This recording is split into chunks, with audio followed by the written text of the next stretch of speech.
J'ai commencé à faire du vélo quand j'avais 4 ans. À 16 ans, je voulais m'acheter mon premier vélo de route. Je terminais ma dernière poussée de croissance. Fait que je me suis pas compliqué la vie, j'ai juste pris le plus grand vélo que j'ai pu trouver sur le marché.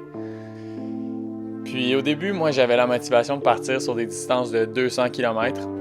Mais après 45 minutes, j'étais tellement pas confortable sur mon nouveau vélo que je voulais juste retourner chez nous. Alors finalement, je suis allé me faire positionner par un professionnel en positionnement. Puis 300 $ plus tard, il m'annonçait que mon nouveau vélo, il était trop grand pour moi. Il n'y avait rien à faire, il fallait que je le change. Puis c'est pas mal là que ça a commencé.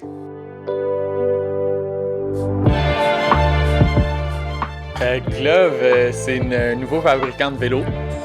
L'idée derrière le projet, c'est d'offrir aux cyclistes la possibilité de s'acheter un vélo sur mesure en ligne en moins de 10 minutes, puis de le recevoir devant sa porte 2 semaines plus tard. Cet été, quand je suis allé sur le terrain, je me suis rendu compte que c'est pratiquement tous les cyclistes qui réalisent les avantages d'avoir un vélo sur mesure. Cependant, les vélos sur mesure représentent seulement 3 % de tous les vélos haute performance vendus chaque année. Pourquoi? Les deux réponses qui me revenaient constamment, c'était que les vélos sur mesure, ça coûte trop cher ou bien c'est trop compliqué à acheter. J'ai commencé à étudier à Polytechnique en 2018. En gros, ce qu'on apprend, c'est comment rendre les entreprises les plus efficaces et performantes possibles.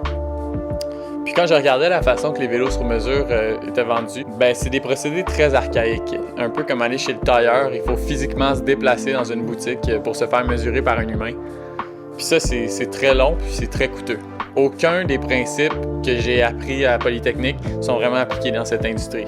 La principale innovation technique que Glove amène, c'est l'automatisation complète des étapes de commande puis de design des cadres de vélos sur mesure. Puis ça, on y arrive avec Dave. Dave, c'est notre algorithme. À partir de la morphologie de nos clients, il est en mesure de déterminer la position la plus ergonomique possible sur le vélo. Puis ensuite, il optimise l'utilisation de la matière dans le cadre pour arriver à cette position-là avec la géométrie la plus légère possible. Quand Dave a fini, il génère automatiquement les plans des vélos, ce qui permet vraiment de concentrer nos opérations sur la fabrication des cadres.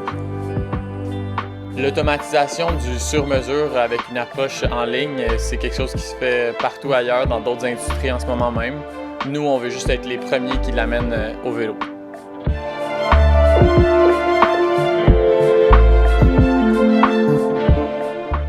Mon nom est Charles Bernier. J'ai parti en Topo.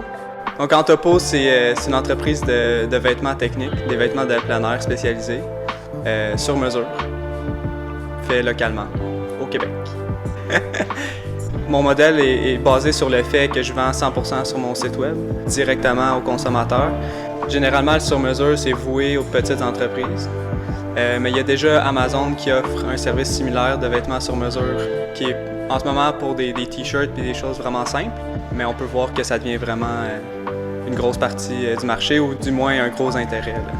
Fait que pour mesurer les clients, ça fonctionne en ligne, 100% en ligne, donc j'envoie un lien au client. Après ça, lui, il prend 2 photos, une de face, une de côté, puis il y a une application qui utilise l'intelligence artificielle pour extraire 70 mensurations corporelles. Fait que l'intelligence artificielle peut avoir un produit qui est sur mesure, mais à un prix très, très intéressant.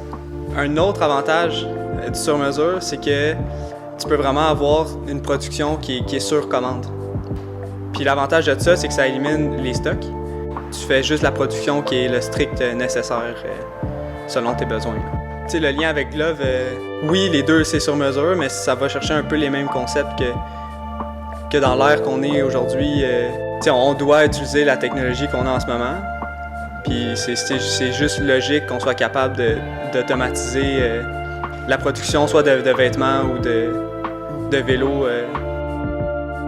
Le premier secteur dans lequel on souhaiterait rentrer, c'est les vélos d'aventure. En français, on dit les gravel bikes.